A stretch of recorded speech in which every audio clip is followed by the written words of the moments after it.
Hyder song said, I need a hero. But do our planet really need one? As Bonnie Tyler's song said, I need a hero.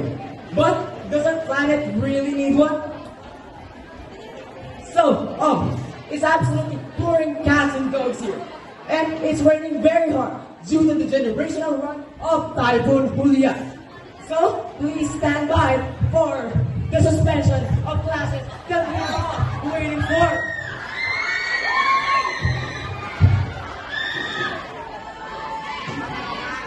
Wait, it got hot. Thank you. Ang init, di ba? Okay, so let's get to the main point. What is our topic? So of course, yes, climate change. Now, we all know what climate change is. Yes, we're changing weather patterns. But what is the main cause? What is the root problem? So of course, it's us, humans. Humanity had abused our planet for so long that it began getting its get back from us. So, what can we do? So of course, we're gonna start with the things we can do as students because we're young, right? So for example, this absolutely spectacular, amazing piece of a banner. It is made of recyclable materials and used materials. So, ayan na, Tagalog na. So, dati di ba, pag nagkakasa ng pasok, tuwan-tuwa tayo, but if you look into a deeper level, masama yun. Kasi ibig sabihin, yung plano natin hindi na kinakaya yung problema. So, what we will do to escape the infinite void of destruction and the inevitable demise of our planet? So, for example, we have to light the ways to save our planet. We have to love our planet. We have to care for our planet. We don't laugh at the disasters. And we get amazed by the many inspired people. And of course, we get sad and we get angry when someone messes with our planet. So, it may be hard at the end of the day to save our planet. But would we lose? No, we'd win!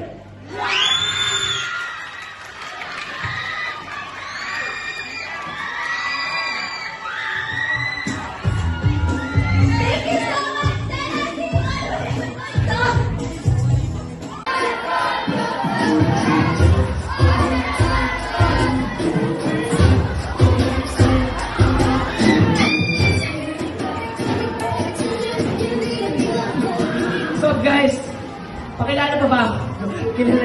Okay. So, alam niyo naman si Michael Jackson, right? He healed the world, make it a better place. So, yun nga yung pinaka-essence ng event. So, I am Justin Miroas from Tennessee 1, Julian Banzon. And this is our hat. Nash. Okay. Now, let me ask you a question. Is climate change good? No! Is climate change beautiful? No, di ba? Alright. So, let's treat it like a quest. Like I said, climb a quest. And like games, we can still shift the wind and change our future. So, let me explain kung ano nga ba ang nangyayari dito. Unang-una, yung hat namin is 100% made from recyclable materials. Ibig sabihin, pati yung hat, carton talaga. Okay? And then, ayun. So, ang pinaka-essence ito is we try to show and convey the hardships experienced by the Filipino people that are affected by climate change. Diba? Para nare-review ng hat, sabi nila, pag-itayin ka sa hat ka, from top to bottom. Mali! Dapat from bottom to top. Okay. Dito, sabi dito, ito. Pakikita natin. Reporters experiencing the adverse effects of climate change and strong typhoons. We can see the destroyed houses, landslides, and then farmers having hardships because their crops got destroyed. And then, when we look at the top, we can see lights, we can see treasures. So it means there's still hope. Ano nga itawag yung sa nagmo-monitor ng weather ng bansa natin? Pag-asa. Merong hope. So, kahit gaano ka lang problema, Kahit gaano kabigat yung hat na to, kahit gaano kabigat yung mga kagrupo na sa research, joke lang. Mas mabigat pa rin yung problema kinakaharap natin during climate. And that's what we have to solve. That's why we have to shift the weather, tell Pilarians.